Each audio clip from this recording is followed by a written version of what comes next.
오늘 우리에게 주시는 하나님의 말씀은 사무엘하 16장 15절에서 17장 14절의 말씀입니다. 봉독은 16장 15절에서 16절, 17장 1절에서 5절, 14절 하도록 하겠습니다. 압살롬은 그를 따르는 이스라엘 백성의 큰 무리를 거느리고 예루살렘으로 입성하였으며 아히도벨도 그와 함께 들어왔다. 그때 다윗의 친구인 아렉 사람 후세가 압살롬을 찾아와서 압살롬을 보고 임금님 만세, 임금님 만세하고 외쳤다. 아히도벨은 압살롬에게 또 이와 같이 말하였다. 부디 내가 12,000명을 뽑아서 출동하여 오늘 밤 당장 다윗을 뒤쫓도록 허락하여 주십시오. 그가 지쳐서 힘이 없을 때에 내가 그를 덮쳐서 겁에 질리게 하면 그를 따르는 모든 백성이 달아날 것입니다. 그때 내가 왕만을 쳐서 죽이면 됩니다. 그렇게만 되면 내가 온 백성을 다시 임금님께로 돌아오게 할 수 있습니다. 아내가 남편에게 돌아오듯이 백성이 그렇게 임금님께로 돌아올 것입니다. 임금님께서 노리시는 목숨도 오직 한 사람의 목숨입니다. 나머지 백성은 안전할 것입니다. 압살롬만이 아니라 이스라엘의 모든 장로도 이 말을 옳게 여겼다. 그러나 압살롬은 아렉 사람 후세도 불러다가 그가 하는 말도 들어보자고 하였다. 그러자 압살롬과 온 이스라엘 사람이 아렉 사람 후세의 모략이 아히도벨의 모략보다 더 좋다고 찬성하였다. 주님께서 이미 압살롬이 재앙을 당하게 하시려고 아히도벨의 좋은 모략을 좌절시키셨기 때문이다.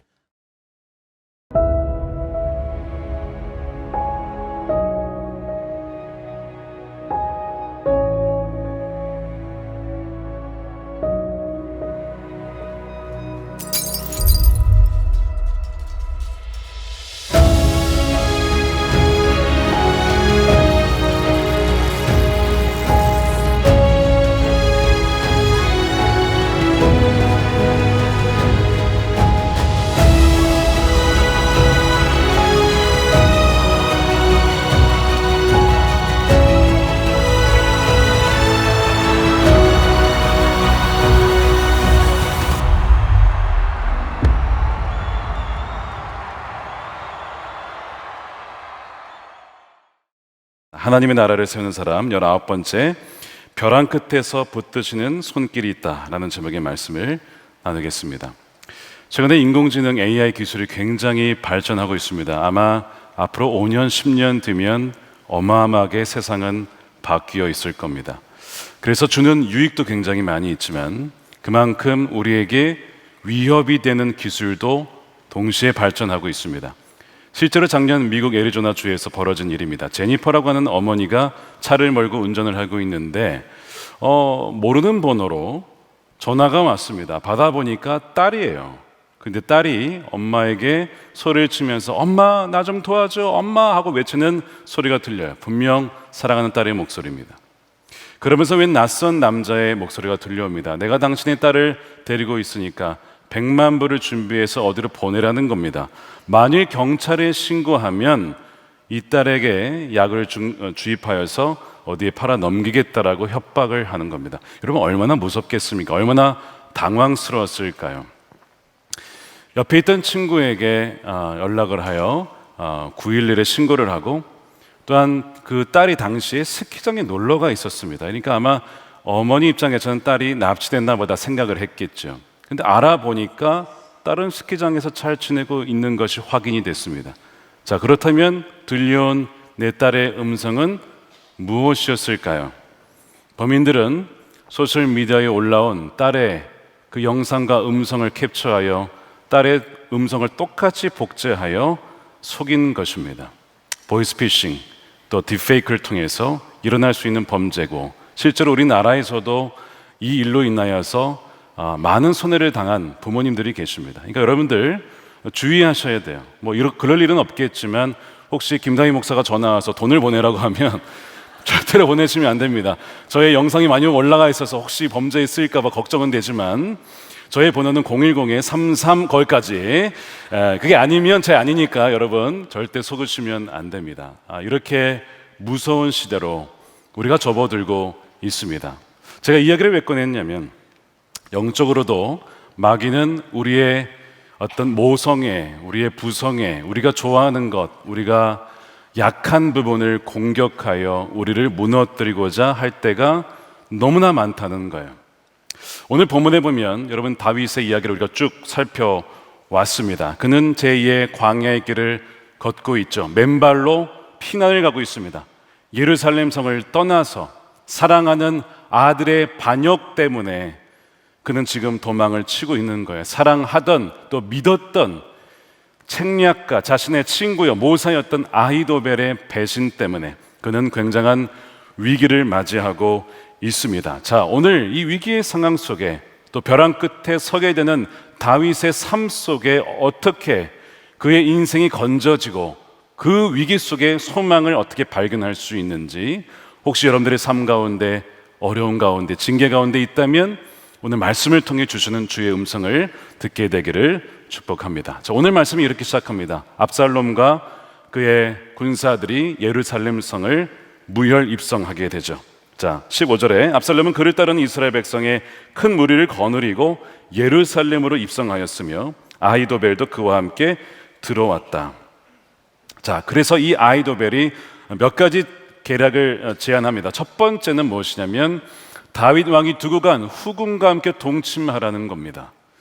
왜 이런 끔찍한 제안을 하느냐? 고대 근동 왕은 그 선 왕의 후궁을 범하면 바로 그 왕권을 차지했다라는 확실한 상징이었기 때문입니다. 두 번째는 그렇게 함으로써 그 선왕 바로 다윗 왕과 화해할 수 있는 그를 완전히 끊어버리기 위해 그렇게 한 것이고, 세 번째는 백성들에게 이제 너희들의 왕은 압살롬이다 라고 하는 것을 온 천하에 공표하기 위해서 하기 위한 아주 정치적인 승부수였던 거죠. 그리고 압살롬은 그의 제안에 따라 그대로 그 옥상에서 동침을 합니다. 자, 여러분 그 옥상은 어디입니까? 다윗이 밧세바를 품었던 바로 그 옥상, 바로 거기에서 나단의 예언 그대로 당신이 행했던 이 수치가, 이 죄악이 온 천하에 그대로 드러나게 될 것입니다. 은밀히 행했던 그 죄가 온 천하에 드러나게 되어지는 그런 끔찍한 일이 벌어지게 됩니다. 이 사무엘하 15장, 16장, 17장 계속 읽다 보면 반복되는 이야기가 있어요. 죄가 얼마나 무서운지를 보여줍니다. 다시 한번 오늘 본문은 죄에는 반드시 대가가 있다는 것을 보여줍니다.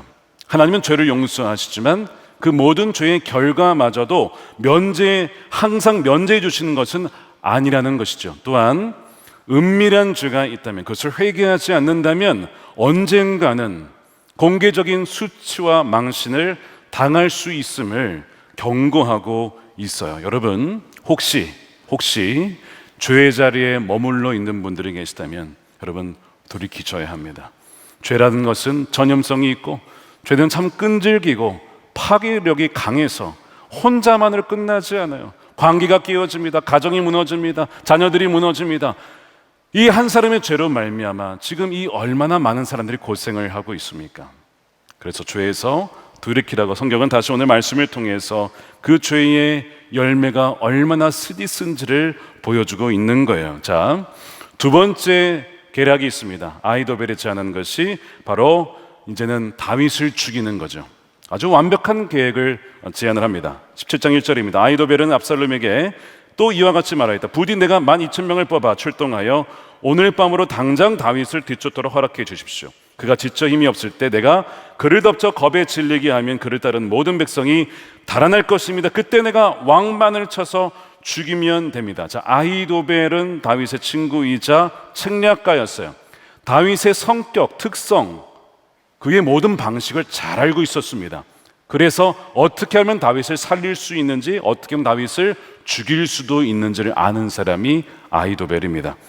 그의 계략이 왜 완벽했는지 세 가지 이유가 있습니다. 첫 번째, 바로 속도입니다. 즉, 즉시 추격해서 지금 죽이지 않으면 백전노장인 다윗에게 시간을 준다는 것은 우리가 가면 갈수록 불리해집니다. 지금 당장 쫓아가서 쳐야 된다는 것입니다. 아히도벨은 다윗이 워낙 전쟁에 능한 사람이기 때문에 시간을 주면 우리에게 불리해질 수밖에 없다는 것을 잘 알고 있었어요. 두 번째, 타이밍입니다. 지금 다윗이 지쳐 힘이 없는 순간이라는 거죠. 도망치느라 육체적으로 배신을 당해서 아들에게, 친한 친구에게 배신을 당한 정신적으로 피폐해져 있는 이 상황을 놓치지 말고, 지금 당장 타이밍을 놓치지 말고 쳐야 된다. 이게 두 번째 이유였고, 세 번째 바로 효율성입니다. 불필요하게 내전을 벌여 많은 사람 죽일 것도 없이 다윗 한 사람만 죽으면 된다는 거예요. 그럼 내가 죽일 테니까 12,000명의 군사만 보내주십시오. 내가 다윗 왕만 죽이겠습니다. 그러면 모든 무리들은 흩어질 것입니다. 진짜 다윗의 입장에서는요, 완전히 꼼짝할 수 없는 완벽한 계획이었습니다. 다윗 왕만 외과 수술을 하는 식으로 타격하여 딱 죽이겠다는 거예요. 사람들이 듣더니 야, 기가 막히다. 뭐라고 하냐면 4절에 압살롬만이 아니라 이스라엘의 모든 장로도 이 말을 옳게 여겼어요. 이 계획이 이제 실행만 하면 다윗은 오늘 밤 이제는 그는 죽는 겁니다. 자, 다윗의 입장에서는 꼼짝없이 당할 수밖에 없는 아주 절대절명의 위기의 순간에 처해진 것이죠. 왜 하나님께서 다윗을 이렇게까지 위험으로 몰고 가는 것일까? 저는 말씀을 좀 묵상하면서 처음엔 잘 이해가 되지 않았습니다. 아니, 이미 배신을 당하고 아들이 반역하고 아들들 죽고, 이것이면 충분하지 않나? 너무나 가혹하지 않나? 아니, 다윗의 목숨마저도 이렇게 빼앗으라고 궁주로 몰고 가시는 것이 과연 하나님은 어떤 뜻인 것일까? 말씀을 묵상하는 가운데 몇 가지를 깨닫게 되었습니다. 우리의 죄의 본성이 워낙 강하기 때문에 하나님은 이참에 다윗의 죄의 뿌리를 완전히 뽑기를 원하셨던 것 같습니다. 우리가 다 죄인이라 알지만 고난을 당하고 징계를 당하면 하나님 잘못했어요, 하나님 말씀에 순종할게요, 말씀대로 살아갈게요, 그렇게 할 때가 있죠. 그런데 조금만 지나가면, 조금만 몸이 편해지면 어떻게 됩니까? 다시 옛날 죄된 모습으로 돌아가지 않습니까? 하나님이 다윗을 잘 알고 있었어요. 그래서 마음은 아프지만 그로 하여금 다시는 그 음란과 그 간음과 그 정욕의 죄에 빠져나가지 않도록 하기 위하여, 그의 근본적인 교만의 뿌리를 다루기 위하여 이 죽음의 상황까지 다윗을 밀어붙이시는 것이죠. 말씀을 묵상하던 중에 바로 이것 때문에 다윗을 너무나 사랑하셔서 그가 가장 자랑스러워하던 아들, 그가 가장 의지하던 책사 아히도벨을 통하여 그의 왕국 전체를 흔들어 넣어서 진정 내가 의지할 분은 주님밖에 없구나, 내가 내 자신을 의지했구나 하는 것을 깨우치기 위하여 이렇게 하셨다는 것을 묵상하게 되었습니다. 더 나아가서 말씀드린 것처럼 다윗의 모든 인간적인 기대를 다 끊어버리시는 거죠. 여러분이 정말 위기 때에 의지하는 것이 무엇입니까? 재정이 파탄났을 때 여러분 무엇을 의지하십니까? 위기가 찾아올 때 누구에게 달려가십니까? 어느 곳으로 가십니까? 기도의 자리로 나오십니까? 하나님께로 가십니까? 아니면 그 어떤 누군가가 생각이 나십니까? 사랑하는 아들 반역을 했습니다. 의지했던 책사, 친구 아히도벨도 반역했습니다. 다윗의 인생에 그가 진정 의지할 분은 오직 하나님이심을 다시 한번 이 과정을 통해 그는 깨닫게 되는 거죠. 벼랑 끝은 이제 더 이상 의지할 줄이 없다는 거예요. 이제 여기서 떨어지면 죽는 겁니다.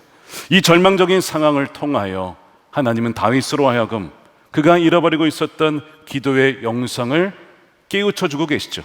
기억나십니까? 다윗이 어떻게 기도했는지. 사무엘하 15장 31절에 다윗이 기도하기를, 주님, 부디 아히도벨의 계획이 어리석은 것이 되게 하여 주십시오. 다윗의 기도를 우리가 얼마 만에 우리가 듣습니까? 한동안 듣지 못했습니다. 그런데 그 위기의 순간에 다시 그 광야의 영성을 회복하고 있는 다윗의 모습이죠. 그가 어떤 잘해서가 아닙니다. 아무런 공로 없고, 아니 죄인이지만 제가 의지할 분은 공의의 하나님이시지만 긍휼의 하나님, 자비 하나님이신 주님의 그 자비하심에 의지하여 기도할 수밖에 없습니다. 주님, 제가 뭘 할 수 있겠습니까? 저는 이제 죽을 일밖에 없는데 주님께서 자비를 베푸셔서 아히도벨의 계략이 어리석게 해 주십시오. 그렇게 기도를 드린 거예요. 여러분, 어려운 상황 가운데 있을 때에 기도도 할 힘이 없을 때, 아니에요, 오히려 바로 그때가 진정한 기도를 드릴 때입니다. 우리의 기도, 잃어버렸던 기도의 영성을 회복할 때입니다. 바로 오늘 말씀은 그것을 우리에게 깨우쳐 주고 있어요. 가장 어려운 영적 현실에서 우리가 붙들 수 있는 분은 주님이시고 우리가 아뢰일 수 있는 분은 주님이기에 바로 이 기도를 회복해야 된다는 거예요. 자, 이 벼랑 끝에 선 다윗에게 하나님이 어떻게 역사하실까? 오늘 본문을 읽어보면 사실은 이제는 다윗은 끝장나기 바로 일보 직전입니다. 자, 이제 군사를 이끌고 가라. 아히도벨에게 명령만 딱 이 한마디만 하면 다윗은 죽는 거예요. 자, 그런데 본문을 읽다 보면 그렇게 이야기가 끝나질 않고 5절에 보니까 이상한 일이 벌어집니다. 5절에 그러나 압살롬은, 자, 그러나가 좀 이상하죠. 그러나 압살롬은 아렉 사람 후세도 불러다가 그가 하는 말도 들어보자고 하였다. 여기로 끝났으면 됐는데 후세의 말도 더 들어보자는 겁니다. 이상한 일이죠. 왜 모두가 이미 동의한 상황 속에서 왜 압살롬은 망설이는 것일까요? 무엇이 걱정이 되는 것일까요? 무엇이 두려운 것일까요? 무엇이 아쉬운 것일까요? 바로 이 압살롬의 마음속에 허영심과 교만함이 있었고 두려움이 있었습니다. 그거를 하나님이 이용을 하시는 거예요. 이 압살롬의 완벽해 보이는 그 모든 상황 속에서 그의 교만함과 허영심의 균열을 내어 하나님은 그의 마음을 바꾸고 계셨습니다. 우리가 이제 이따 살펴보겠지만 이 압살롬의 결정과 마음의 변화의 뒤편에는 보이지 않는 하나님의 섭리와 주권이 작용하고 있었습니다. 그럼으로써 하나님께서는 다윗을 도와주고 계셨던 것이죠.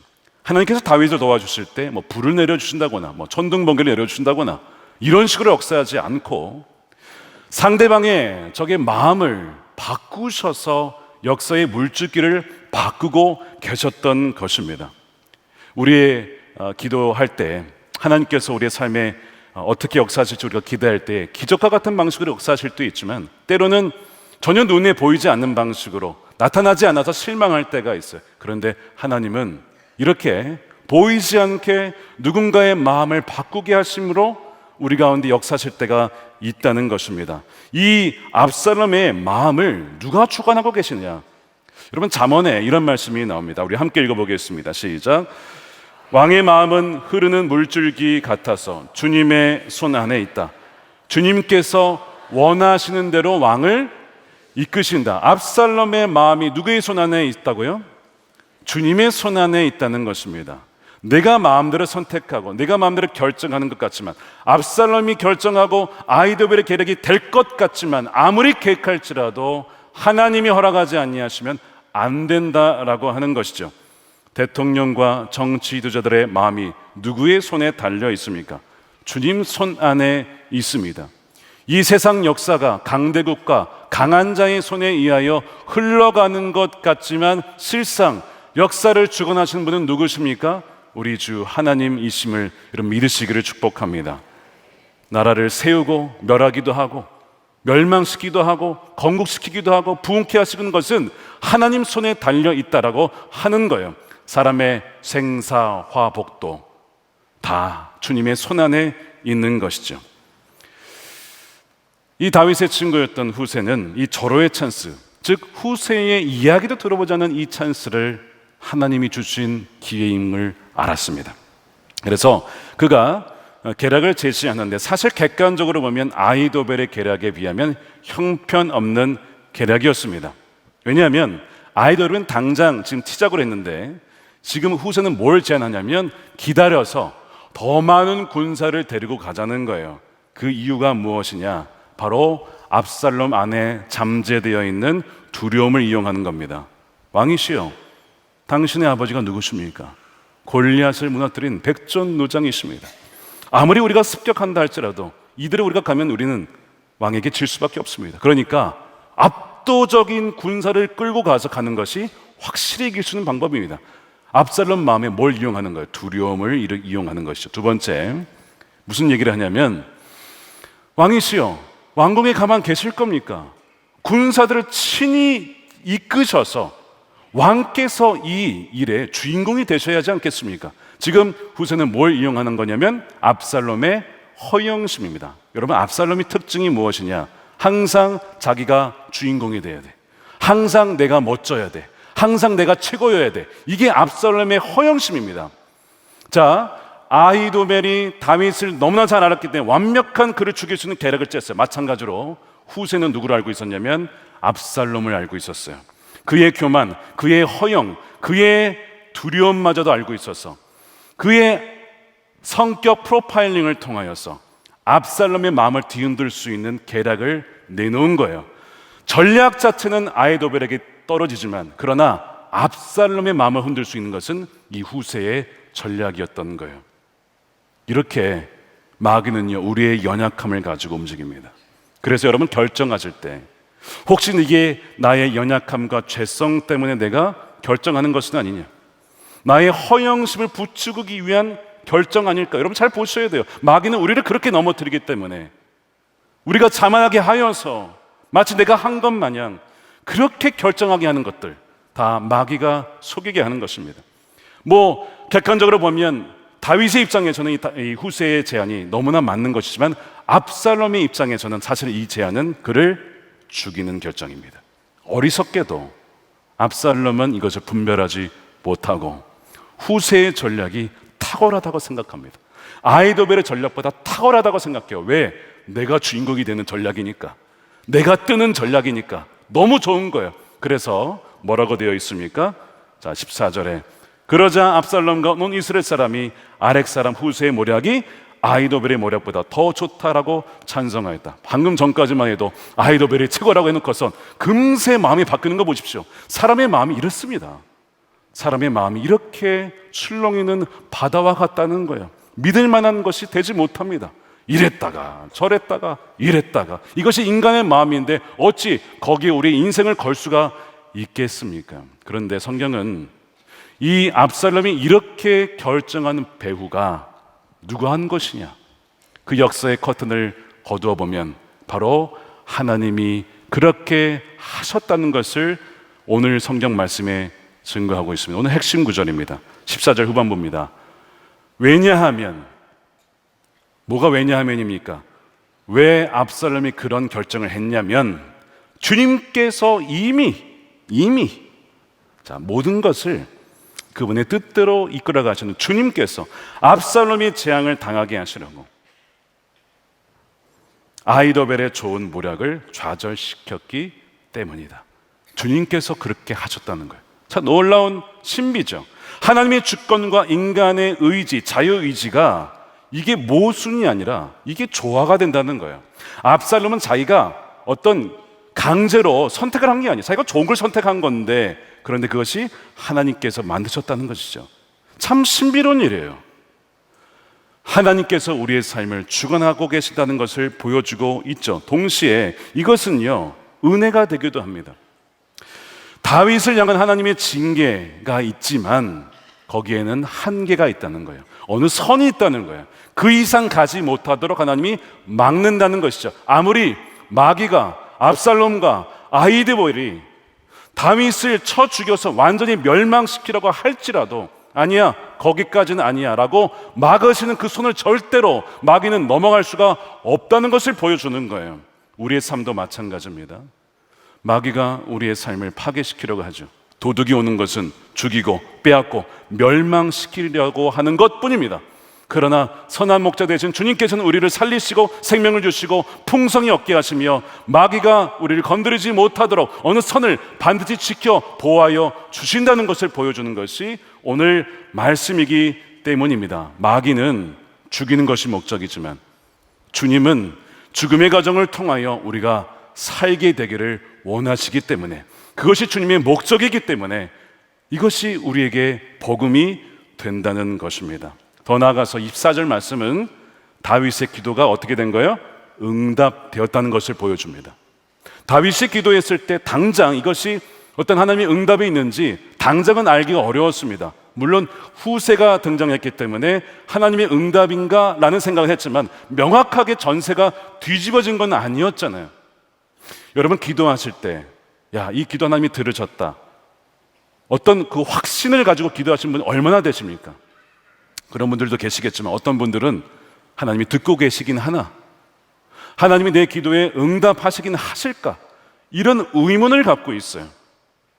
피난 중에 간절히 드렸던 다윗의 그 기도, 짧은 기도였어요. 길지도 않았어요. 뭐 1시간, 2시간, 3시간 기도한 것도 아니야. 짧게 하나님 아히도벨의 모략을 어리석게 해주십시오. 그 기도를 하나님이 들으시고 어떻게 하셨습니까?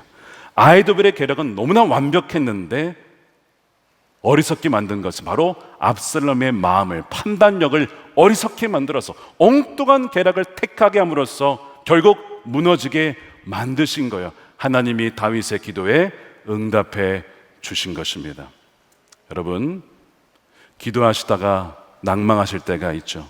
기억하십시오. 하나님은 여러분의 신음소리도, 여러분의 그 짧은 기도 한마디도 다 알고 계시고 듣고 계시다는 사실입니다. 또한 이 말씀이 우리에게 주시는 은혜가 무엇이냐면, 나단 선지자가 2가지 얘기를 했어요. 너희 집에 징계가 있을 것이다라는 것과 또 하나는 주님께서 당신을 용서하셨으니 당신은 죽지 않을 것입니다. 그 얘기를 했거든요. 징계가 확실했던 것만큼, 가혹했던 것만큼 죽지 아니할 것이다라의 약속도 확실한 것입니다. 이 말씀이 성취가 되는 거예요. 다윗은 죽지를 않아요. 하나님은 다윗을 보호해 주십니다. 하나님의 약속은 어떻다는 거예요? 신실하시다. 하나님의 약속은 변치 않는다는 거. 사람의 말은요, 이랬다가 저랬다가 이번 주에 했다가 다음 주에 말이 바뀌고, 그것이 사람의 말입니다. 그런데 주님은 말씀하시면 비록 우리가 원하는 때와 방식으로 똑같이 역사하시는 것은 아니지만 어떻게 하신다고요? 그 약속을 반드시 지키시는 너무나 좋으신 신실하신 주님이심을 믿는 여러분 되시기를 축복합니다. 그것을 오늘 본문은 보여주고 있어요. 성도 여러분, 이 원리가 한 개인의 삶을 넘어서 나라의 운명을 어떻게 바꾸는지를 보여준 한 장면을 좀 나눠드리려고 합니다. 1938년 9월 30일에 당시 영국 수상이었던 네빌 체인벌린이 히틀러를 만나서 평화협정을 맺습니다. 뮌헨 협정이라고 하죠. 그러면서 비행기에서 내리면서 종이 한 장을 들면서 여기에 우리의 평화가 있습니다. Peace for our time 라고 외쳤어요. 너무나 좋아했습니다. 이제 우리에게는 평화입니다. 나치가 쳐들어오지 않을 것입니다. 이것은 속는 것이었습니다. 악에 타협하여 평화를 얻으려고 했던 국가적인 잘못된 선택과 결정입니다. 말씀드린 것처럼 역사라고 하는 것은 누군가의 잘못된 결정 때문에 잘 흘러가다가도 완전히 다른 방향으로 바뀌기도 합니다. 이 잘못된 결정 때문에 영국과 유럽이 큰 위기에 빠지게 되죠. 끔찍한 재앙이 오게 됩니다. 1년 반 동안 히틀러는 군비를 증강하고 군사를 모아서 순식간에 프랑스를 점령합니다. 속수무책으로 당하죠. 그리고 그 다음은 영국이었습니다. 그래서 마지막에 몰린 것이 어디냐? 1940년 5월에 영국과 프랑스 연합군이 거기 40만 명의 군대가 프랑스의 덩케르크 해안에 수세에 몰리게 됩니다. 이제는 죽을 수밖에 없는 상황이 된 거예요. 포위가 된 겁니다. 독일의 기갑부대가 포위를 시킨 것이죠. 나치의 구데리안 장군이 당시에 이 히틀러의 명령만 기다리고 있었습니다. 명령만 내리면 닭 쓸어버리는 것이 마지막 그 순간이었어요. 바로 그때 어떤 일이 또 있었느냐? 영국 웨일즈에 한 기도자가 있었습니다. 한 명의 기도자, 리즈 하월즈. 리즈 하월즈의 중보기도라는 책에도 나와 있듯이 리즈 하월즈와 그 웨일즈 신학교의 학생들이 이 덩크레크에 갇힌 군인들을 위하여 그 학교의 기도실에서 간절하게 기도를 하는 거, 이렇게 기도했습니다. 밤낮 부르짖기를, 하나님 저들을 구원해 주십시오. 히틀러의 영을 묻고 대적하여 그의 교만한 마음과 계획을 하나님께서 직접 주관하여 주시고 무너뜨려 주십시오라고 밤낮 부르짖는 기도자들이 있었습니다. 리즈 하월즈는 이름이 남겨 있지만 그 나머지 학생들은 뭐 이름이 기록되어 있지 않죠. 무명의 기도자들입니다. 놀라운 일이 벌어진 것은 1940년 5월 24일에 승리를 눈앞본 히틀러가 갑자기 그 기갑부대에 이런 명령을 내립니다. 진격 정지. 너무나 이해가 안 되는 명령입니다. 이제 몰살시키면 되는데 진격 정지라는 거예요. 역사가들은 아직도 왜 히틀러가 이런 어리석은 결정을 내렸는지 이해를 하지 못합니다. 해석을 하지 못합니다.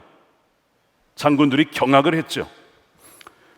더 나아가서 히틀러의 공군 총사령관 괴링, 폭격기만으로도 이길 수가 있으니까 보내달라고 얘기를 하는데, 기도의 골방에서 또한 리즈 하왈즈와 학생들이 이렇게 기도를 했습니다. 하나님, 저들을 적의 눈으로부터 숨겨주십시오. 보이지 않게 해주십시오.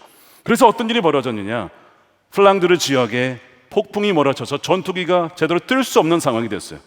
그래서 그들을 보호해 주셨고요. 또한 더 나아가서 평소에는 이 영국 해협이 굉장히 거친 파도로 유명합니다. 그런데 잠시 바다가 잠잠해져서 영국에 있었던 수백 대의 배들이, 이 일반 어선들이죠, 까지 포함하여서 34만 명을 그 덩케르크 해안에서 영국으로 구출하여 살려낸 것, 우리는 지금까지도 그것을 덩케르크의 기적이라고 표현을 하고 있습니다. 많은 역사 전문가들이 정말 기적과 같은 일이라고 하지만 기도한 사람들은 알고 있습니다. 물떠온 하인들은 알고 있습니다. 그것은 기적이 아니라 하나님의 섭리였고 하나님의 주권적인 개입의 역사였다는 것을, 하나님은 무명의 기도자들의 기도에 응답하셔서 역사의 물줄기를 바꾸고 히틀러의 마음을 어리석게 만들어서 어리석은 결정을 내리게 하여 결과적으로는 히틀러가 무너지도록 하셨다는 것을 기도한 사람들은 알고 있어요. 얼마 전에 신성옥 교수님, 저희 금요 성전 집회 말씀 전화로 오셨는데, 그분을 뵀는데 그 얘기를 하시는 거예요. 지난 여름에 그 외지에 가서, 그 신학교에 가서 리즈 하왈즈와 학생들이 기도했던 그 기도의 골방에 다녀왔다는 거예요. 거기에 덩케르크라는 글씨가 아직도 써 있고, 수많은 사람들이 그 당시 그곳에서 기도했던 장면을 보면서 너무나 큰 감동을 받았다는 거예요. 기도의 사람들이 나라와 역사의 운명을 바꾸는구나. 그래서 나도 더욱더 기도의 사람으로 살아야겠다. 그런 얘기를 하시는 거예요. 저도 그 얘기를 들으면서 감동이 되고, 이미 내용은 알고 있었는데 저도 그곳에 가봐서 보고 싶더라고요. 그 리즈 하왈즈와 백성들이 기도했던 그 기도방, 지금도 보존이 되어 있다는 거예요. 사랑하는 여러분, 우리가 거기까지 가지 않아도 여러분들의 방이 바로 작전처입니다. 워룸, 기도의 작전처라서 거기에서 여러분들이 기도할 때에 하나님께서 예수 그리스도의 이름으로 기도할 때에 여러분들의 기도에 응답하시고 이 땅에 보이지 않는 손으로 역사하신 줄을 믿는 여러분 되시길 축복합니다.